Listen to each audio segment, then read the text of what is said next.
Hi, welcome to our channel where we share the most intriguing stories. When Lucas Brendan moved his family into a smart, self-secured home off the grid of HOA control, he thought he'd found peace. But when a powerful neighbor breaks in and the system catches everything, he uncovers a suburban conspiracy that goes deeper than anyone imagined. I still remember the way the gravel crunched under the U-Haul's tires as we pulled up to the new house for the first time. It was just past noon, late spring, the kind of dry Arizona heat that made the sky feel like a lampshade pulled too close. My wife Sarah had one arm out of the window, and our youngest Miles was already trying to unbuckle himself to run into the backyard. The house stood there like a well-fed sentinel. 2 stories, steel gray siding, smart windows, and a wraparound porch I'd dreamed about since our Silicon Valley days. It wasn't perfect. That's why it was perfect. It was ours. And most importantly, it was not under HOA jurisdiction. That last part was critical. I'd had enough of conformist nonsense in Palo Alto, where lawn height was a regulated metric and God forbid your garage door paint faded. No, this place was on unincorporated land, just outside the Timber Hollow Estates development. That detail had come with red highlighted clauses in the contract, confirmed by a zoning attorney, a land surveyor, and 3 sleepless nights of research. I wasn't just buying a home, I was buying freedom. The irony being, of course, that freedom in America tends to cost a hell of a lot more than submission. The neighbors were quiet at first, observing. That particular brand of suburban surveillance, where every slow-moving SUV is both casual and calculated, most waved, 1 or 2 turned away. The ones from Timber Hollow were unmistakable. Gated driveways, matching stone mailboxes, identical HOA Pride bumper stickers. That sort of unity always gave me hives. I first met Karen Devereaux 3 days after we moved in. I was unloading crates labeled server rack and cam hub when I heard a sharp throat clearing behind me. I turned to see a woman in her late 50s, immaculately blow-dried blonde hair, pastel blouse tucked into white slacks, and a clipboard. Of course, her smile didn't reach her eyes. "Mr. Brendan, correct?" she said, as if reading it off a dossier. "Karen Devereaux. I'm the president of the Timber Hollow Estates Homeowners Association. We oversee this street." I wiped sweat from my forehead. "Not this property, you don't?" Her smile thinned. "Well, not yet. But we do have a vested interest in the aesthetic harmony of our community, and your home. Well, it certainly stands out." I looked over my shoulder at the dark exterior, the visible rooftop solar panels, and the industrial modern trim. "Thanks." She forced a small laugh. I brought by our welcome packet. It outlines guidelines for exterior decor, acceptable lawn ornaments, and noise ordinances. I'm sure you'll want to stay consistent with community standards." I didn't take the packet. I'm not part of the HOA. Yes, but the optics matter, don't they? People driving through see one home, yours, looking like a tech compound, and it affects perceived value. I'm not responsible for your optics, Karen. Her jaw twitched. "Well, we'll be in touch." "We always are." She walked off without another word, leaving the packet on the porch. I left it there for a week. Eventually, the wind took it. The next 2 months passed quietly, on the surface, but I noticed the surveillance. Cars pausing a little longer at the end of the driveway. A man in an HOA branded vest snapping photos of my mailbox. Sarah spotted someone in the tree line one night, holding a notepad. When I confronted one of them, some guy pretending to be from code enforcement, he stammered and left. No badge, no ID. Then came the letters. First, from concerned neighbors, who were definitely not neighbors. One complained that our security lights were aggressively bright and triggering migraines. Another said the color of our front door, black slate, was emotionally hostile. My personal favorite was the anonymous note written in all caps telling me my fence was sending an anti-community message. Yeah, that was the point. Still, I didn't respond. I upgraded, cameras with AI tracking, heat signature alerts, biometric locks, full integration with my own encrypted cloud service, and, my pride and joy, a direct pipeline to the Coconino County Sheriff's Office through a certified alert relay. The whole setup was better than 90% of corporate buildings. It wasn't paranoia, it was just insurance against idiots with clipboards. Then, about a week before our Grand Canyon trip, Sarah brought in our mail and froze with a pale look. She handed me an envelope. This one actually postmarked. Inside was a formal HOA notice stating that the Timber Hollow Board was officially requesting we voluntarily join the association for mutual benefit and community cohesion. It ended with a thinly veiled threat. Failure to do so would invite friction and misalignment with established regional standards. I laughed. Then I scanned it, filed it, and sent back a reply. Politely declined. Property not under HOA jurisdiction per deed and county records. Further contact will be considered harassment. They didn't take the hint. That weekend, I found a small sticker placed on the side of my electric meter box. It read, "Unregistered infrastructure." The meter was mine, installed with the utility company. No one had a right to touch it. That night, I rewrote the alert protocol. Now, any door breach between the hours of midnight and 6 a.m. would trigger full lockdown mode, strobe lights, external sirens, full house video activation, and instant geo-push to the sheriff's dispatch channel. The moment someone broke in, the system wouldn't just record them, it would prosecute them. I was starting to get the feeling I'd need it sooner than later. We left early Friday morning for the Grand Canyon. It was a family thing. Sarah had been pushing for a proper weekend away for months, and I finally caved. We'd been so wrapped up in moving, settling, pushing back against Karen's creeping empire of control that I'd nearly forgotten what it was like to unplug. Of course, I didn't actually unplug, I just rerouted. Before we backed out of the driveway, I opened the house security app on my phone, ran a live diagnostic, and confirmed everything was armed. Doors, windows, motion zones, AI perimeter tracking, heat sensors, all green. The cameras uploaded in real time to an encrypted server I built myself, and I had mirrored backups across 2 VPN-linked nodes in Portland and Montreal. Overkill? Maybe. But overkill is what people call preparedness after something bad happens. The trip itself was great, better than I expected. Hikes, stargazing, decent coffee for a tourist town, and Miles even got a junior ranger badge. The kids were out cold by 9 every night. I almost relaxed. Sarah noticed too.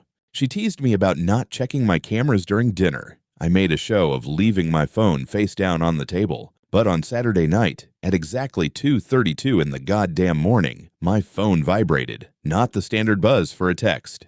This was different, shorter, deeper, urgent. I was awake before I knew I was awake, phone already in hand, staring at the screen. Alert. Unauthorized entry detected, side kitchen door, intruder present. Camera ID. South entry 3, subject detected, female, age 60. I blinked hard. Sarah sat up next to me, already rubbing her eyes. "Is that an alert?" she asked, voice groggy. "Someone just entered the house." Wait, what? I swiped open the live feed. The South Entry 3 camera, a low-mounted fisheye tucked behind the rosemary bushes near the kitchen steps, was already streaming. A figure in a windbreaker, gloves, and what looked like a headlamp was crouched at the side door, easing it shut behind her. My system had auto-illuminated the scene with infrared, tagging her silhouette in red. Even at that angle, I recognized her gait, the posture, the haircut. Karen. I whispered it out loud like I needed to hear it to believe it. "It's her. It's Karen." Sarah leaned over my shoulder, her breath catching. "What the hell is she doing in our house?" I tapped into the interior feed. Camera hallway 1 caught her entering the kitchen, pausing to glance around. No flashlight, just the weak beam from the headlamp as she moved slowly, deliberately. Not a break-in, a search. She wasn't panicked. She was browsing. "She thinks we're gone," I muttered. "She thinks no one will know." Except the house knew. The house always knew. The silent alarms had already triggered the lockdown protocol. I opened the sheriff's alert dashboard. Already received, confirmed, and unit en route. Estimated arrival 4 minutes. Coconino County wasn't exactly quick under normal circumstances, but this was flagged under an automatic digital infrastructure breach, a classification usually reserved for utility substations or emergency broadcast stations. I'd worked months to get my system registered under that clause. Now it was doing its job. Back on the feed, Karen opened one of the kitchen drawers and pulled something out. A document. My gut twisted.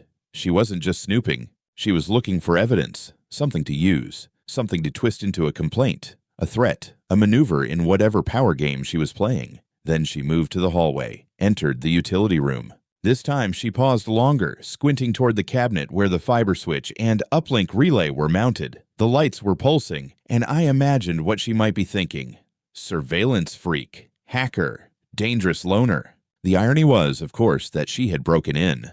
Not me. Not the guy minding his business. Then the lights changed. Strobe mode initiated. Every external LED on the house facade lit up in white pulsing warning. The interior hallway LEDs switched to seizure-inducing flash. The system flashed a warning on her headlamp. Alert, law enforcement notified. Exit immediately. Karen spun around, covering her face. The camera caught everything. Her expression twisted, not with fear at first, but with raw disbelief. She wasn't supposed to get caught. This wasn't in the script. And then the siren. 120 decibels of screaming synthetic terror accompanied by a frequency spike that would give anyone within 20 feet a splitting headache. On the feed, Karen staggered back into the hallway, clutching her ears. She bolted toward the living room, then stopped as the front door remained locked in its emergency state. She turned to the back. Denied. She looked trapped because she was trapped. Then came the pounding at the door. Not hers. Theirs. 2 deputies entered through the side utility entrance. Their movements were calm, professional, not like a raid, more like a rescue team who'd been here before. The system had unlocked the side door after verifying their GPS IDs. Hands in the air! I heard the muffled shout, caught by multiple mics. Karen dropped to her knees like a stunned animal, both hands up, mouth open. The deputies approached, cuffed her with zero ceremony, and escorted her toward the door. One of them paused to look at the camera, raised a thumb. Just like that, she was gone. I sat back on the motel bed, heart racing. Sarah didn't say a word. Neither did I. There wasn't anything to say. I tapped the screen one more time. The alert was archived, evidence uploaded, copies sent to my attorney, the sheriff's evidence locker, and 3 independent backups. The system had done its job. Now it was my turn. We got back home Sunday evening, just before sunset. The air still smelled like scorched desert brush and ozone, leftover static from the siren storm that had detonated in our absence. There were still faint streaks of police boot marks on the walkway, half washed away by the HOA's landscaping sprinkler overspray. Sarah took the kids inside while I made a slow circuit of the perimeter, cameras intact, gate sensors green. The front door lock blinked its soft blue LED like a patient heartbeat. Everything was as it should have been, but the house felt different. Not violated, not quite. No windows were broken, nothing stolen or damaged. No spray paint, no shattered glass, no chaos. Instead, it was the deliberate nature of the intrusion that sat in my gut like a cold coin. Karen hadn't come to vandalize or lash out. She came to document, to gather, to extract something she thought she could use. And then, of course, there was the matter of her release. I expected a formal hearing, an arraignment, a lawyer with a neck brace and a folder full of excuses. Instead, less than 24 hours after the break-in, I found out from my neighbor's teenage son, of all people, that Karen was already back home. She'd been released without charges. No calls from the sheriff. No follow-up. Just silence. Not the procedural kind. The intentional kind. That night, I called Deputy Frankel, the officer who'd thumbed the camera after cuffing Karen. His voicemail picked up. Full inbox. I texted. No reply. I emailed the sheriff's office. Nothing. By Monday afternoon, my lawyer had called every public contact we had. The answer: no record of arrest, no active case.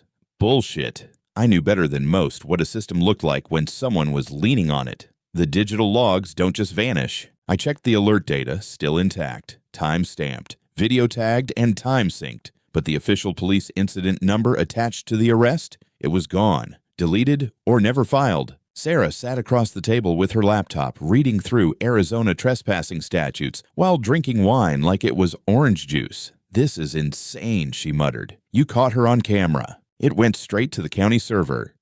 "Someone's burying it," I said, "and it's not just her."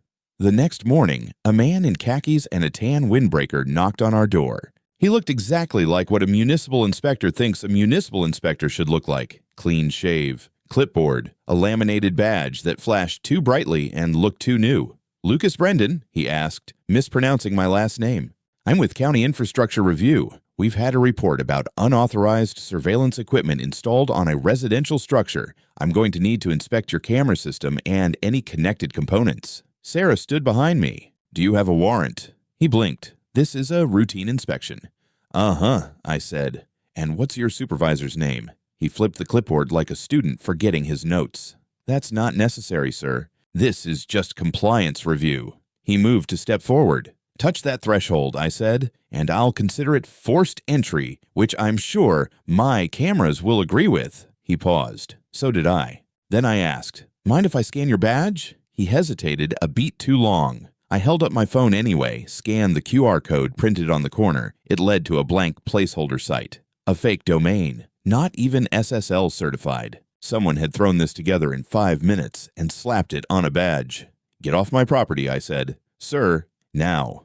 He left without another word, walked a little too fast for a government man, got into a nondescript SUV with dealer plates and tinted windows. I logged the plate, sent it to my lawyer. Within the hour, I posted the whole exchange, edited for clarity, on my professional YouTube channel where I usually reviewed home security gear. Title, Fake Inspector Sent After HOA Break-In. Here's how I busted him. Within 48 hours, it had over 100,000 views. Comments flooded in from other homeowners across the country. Stories of compliance officers with phony IDs, unannounced checks, HOA reps disguising themselves as contractors. Turns out, Karen's special brand of harassment wasn't so special after all, but what really caught my attention came from a private message sent by someone using the alias Deep Brush. No profile photo, no details. Just one line. Karen's got ties to local law enforcement. Start with Sheriff Gray. I didn't recognize the name, but when I checked the command structure of the Coconino County Sheriff's Office,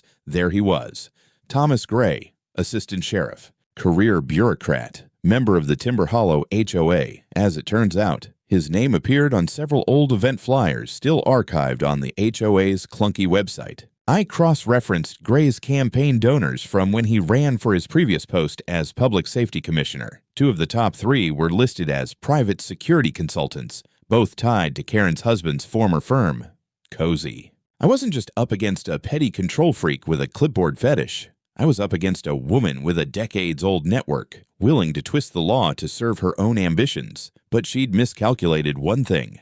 I build systems. Systems don't forget, they don't flinch, they don't cave under pressure, and mine had already archived everything. All I needed now was someone outside of Karen's kingdom to look at it. By the end of that week, I had a folder labeled HOAA Warfare, 237 megs of video, emails, phone recordings, drone footage, metadata logs, IP traces, and a whole lot of suppressed fury. I wasn't even trying to build a legal case at this point. I was building a kill switch, something I could deploy the moment Karen tried to spin this in her favor, or worse, make me the bad guy. But before I could go nuclear, I needed leverage. That came sooner than expected. It started with a knock on my door, again. This time, I checked the cameras before answering. A woman, mid-30s, hair in a frizzy bun, holding a manila folder and clutching her purse like it might run away. No clipboard, no HOA pin. She looked like someone trying very hard not to be seen. When I opened the door, she practically whispered, "Lucas Brendan."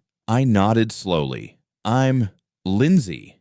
I'm the treasurer for Timber Hollow Estates." I didn't invite her in, just stared. "I need to talk to you," she said, voice shaking.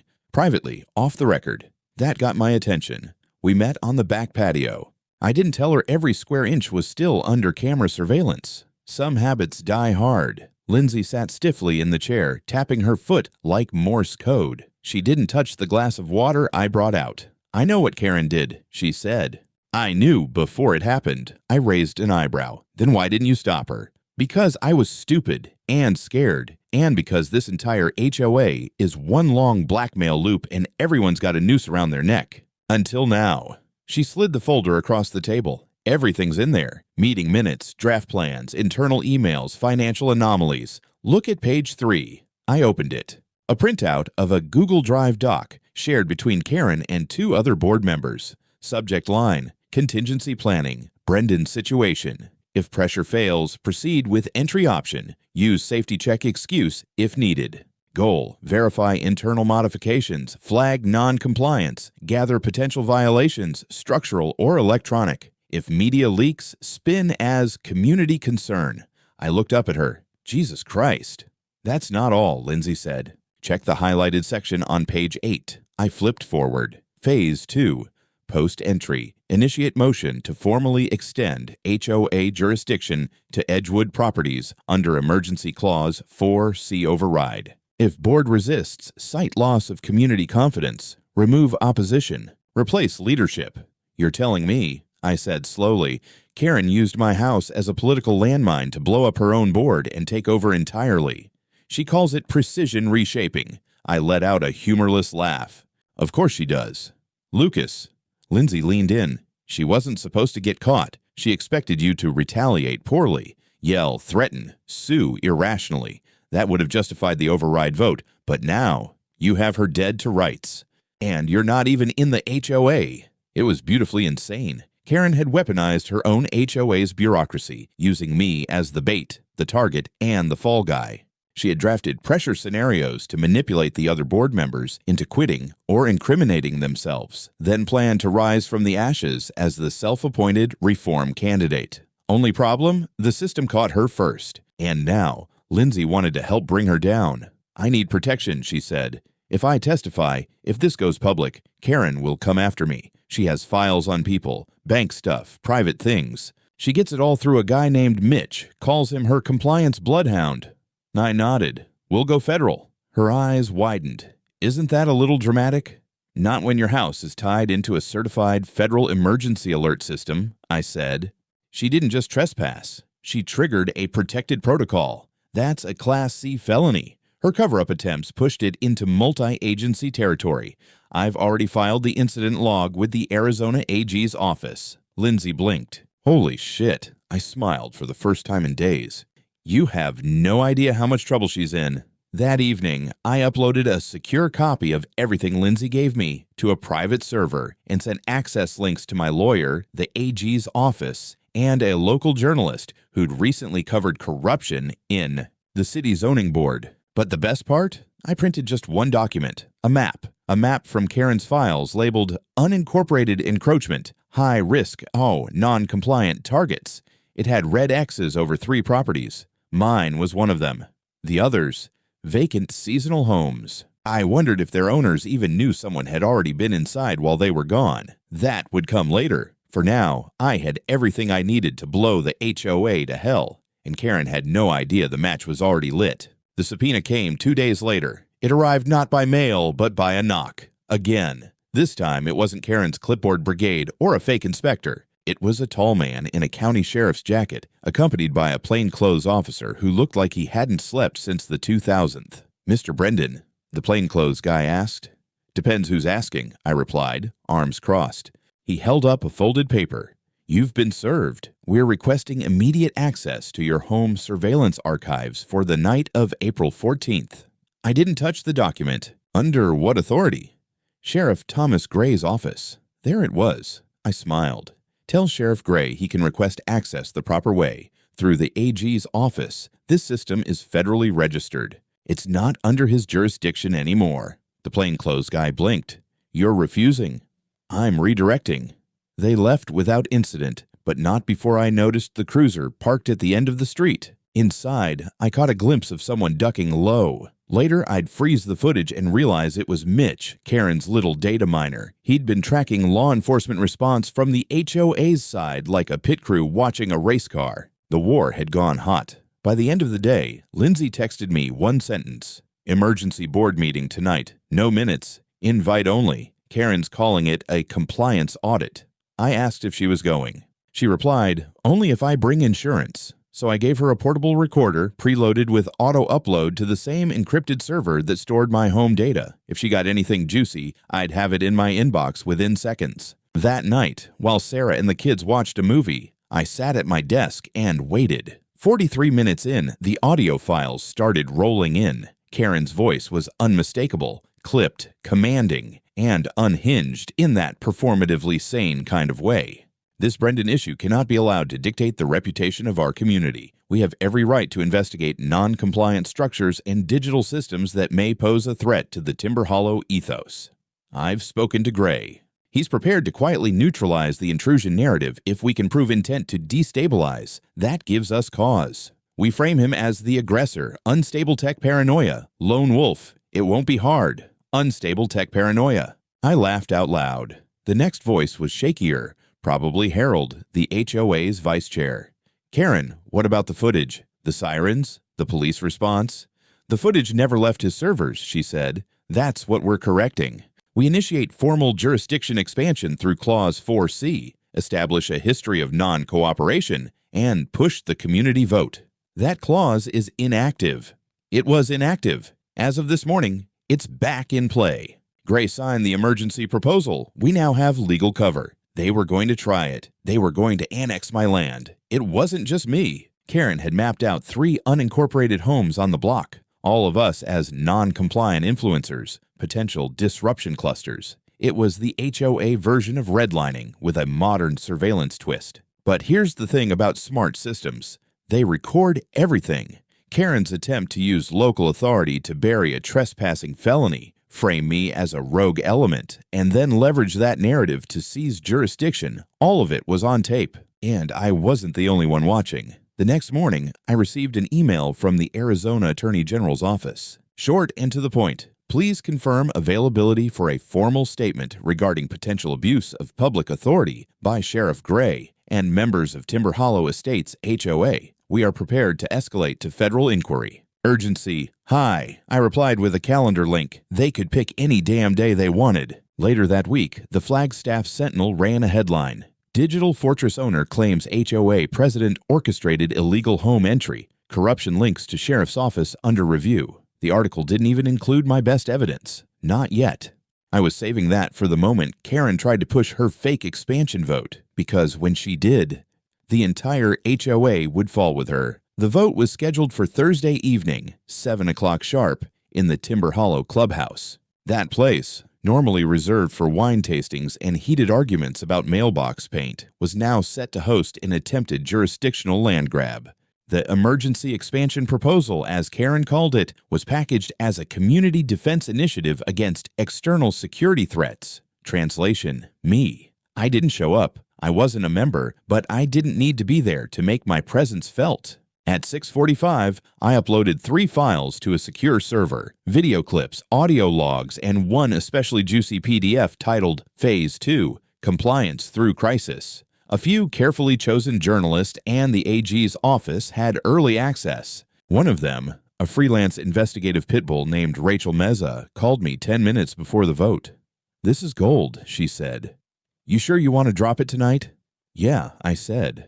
Right in the middle of their little Reichstag fire reenactment. I could practically hear her grinning. "Copy that." At 7:15, Lindsay texted me from inside the clubhouse. "Karen just started speech. She's wearing a damn pearl blazer. Theater mode activated." 10 seconds from uploading, I replied. "God bless your drama timing." At 7:21, the storm hit. A projector screen behind Karen, meant to show a PowerPoint on HOA territory consolidation protocols, suddenly flickered and switched to a new file. Recording playback, HOA meeting. Frame him as the aggressor, Karen's voice, crystal clear, playing through the room's sound system. We frame him as the aggressor, unstable tech paranoia, lone wolf, it won't be hard. The footage never left his servers. Chaos. I watched the live feed from the clubhouse exterior camera, thanks to Lindsay, who had slipped a small relay transmitter onto the access panel earlier that day. Doors opened. People flooded out. One of the board members, Jeffrey something, stormed into the parking lot mid-phone call. Harold, the soft-spoken vice chair, looked like he had aged a decade in a minute. Karen just stood there, frozen, PowerPoint clicker still in her hand. By 7:30, the Flagstaff Sentinel had gone live with their headline, "Leaked HOA recording reveals illegal plot against homeowner, sheriff involved in cover-up."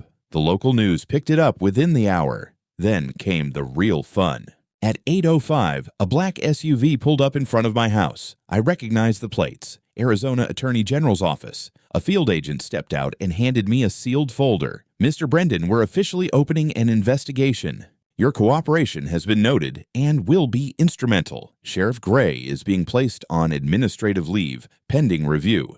We've already issued a data hold on all county law enforcement communications related to Timber Hollow Estates." I didn't say anything, just nodded, handed him a flash drive with my latest archive, and invited him to keep the drive. By 9, I got word from Lindsay. Karen had left the meeting early, surrounded by 2 remaining loyalists, none of whom looked eager to be seen with her. But the damage was done. The community was in uproar. Residents, who'd once seen the HOA as a necessary evil, were now openly demanding dissolution. 3 board members tendered their resignations before midnight. One of them, in a Facebook post, claimed Karen had personally misled the board and exposed us all to serious liability. Damn right she had.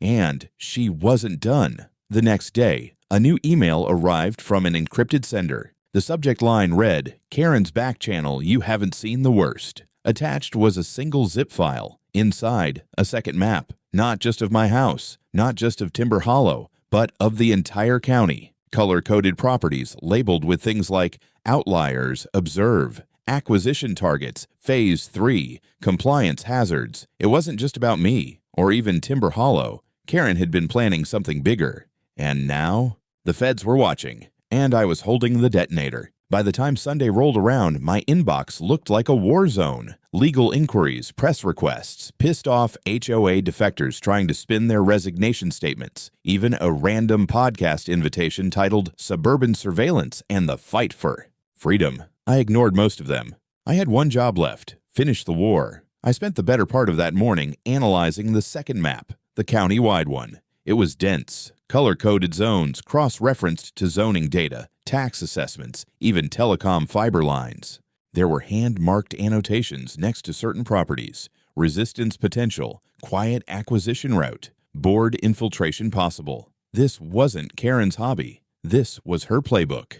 I forwarded the entire map and my notes to the AG's office with the subject line, "Suggest immediate cyber forensic seizure of Timber Hollow HOA servers and devices. This is a coordinated manipulation effort targeting private property through extra-legal means." I didn't have to wait long. At 2:14 p.m. that same day, 2 unmarked government vehicles rolled through Timber Hollow's gates. Word spread fast. I watched through public traffic cams as Karen's home, house number 73 on Sycamore Bend, was surrounded by agents. They exited with laptops, storage boxes, even her personal tablet. One of them held a thermal case used for encrypted hard drives. Boom. Meanwhile, Lindsay texted me, "It's happening. They're hitting the HOA office now." They cut power, walked out with the entire server rack.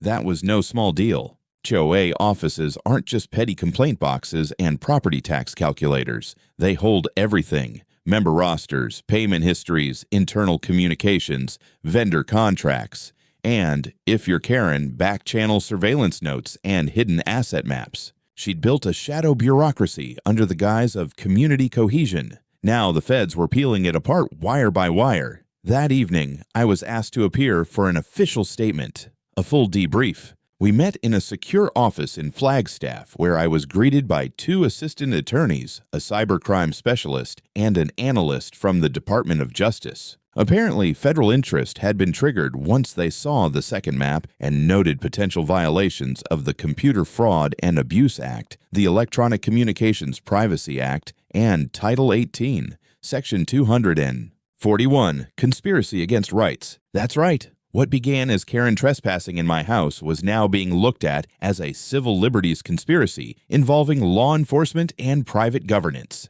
It took hours to walk them through everything.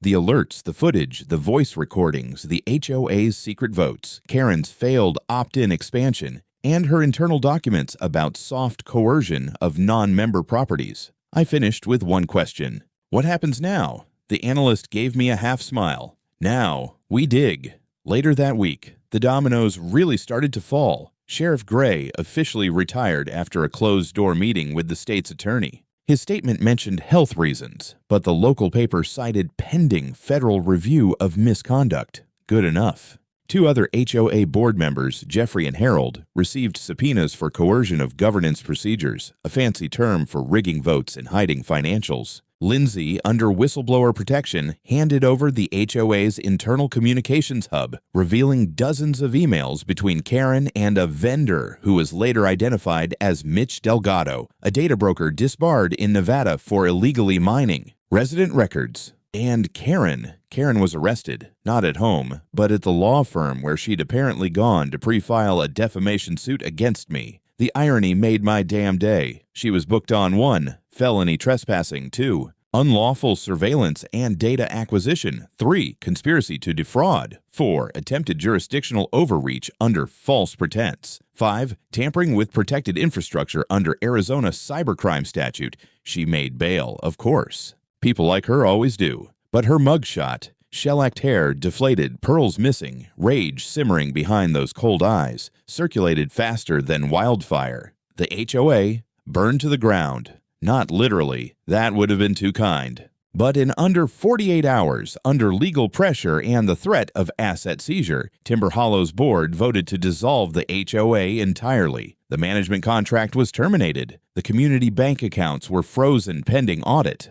Homeowners were informed by mail that all fees were suspended indefinitely. And me? I got a certified letter from Karen's attorney, a cease and desist. I framed it, hung it above my server rack like a hunter's trophy. A month after Karen's arrest, the desert bloomed, not metaphorically, literally. Spring rains hit Flagstaff harder than expected, and the wildflowers along the fence line in my backyard exploded in violent bursts of purple and gold. I watched them sway in the wind one morning while sipping coffee and reviewing one last piece of unfinished business, the lawsuit. I wasn't a vengeful man by nature. I didn't need Karen to suffer. I just needed her held accountable. But now that the federal investigation had passed the torch to the civil courts, it was time to press that final button. My lawyer called it reputational closure. We filed the suit for unlawful entry and trespass, emotional distress and harassment, attempted interference with federally protected digital infrastructure, defamation through malicious HOA targeting. The court didn't even flinch.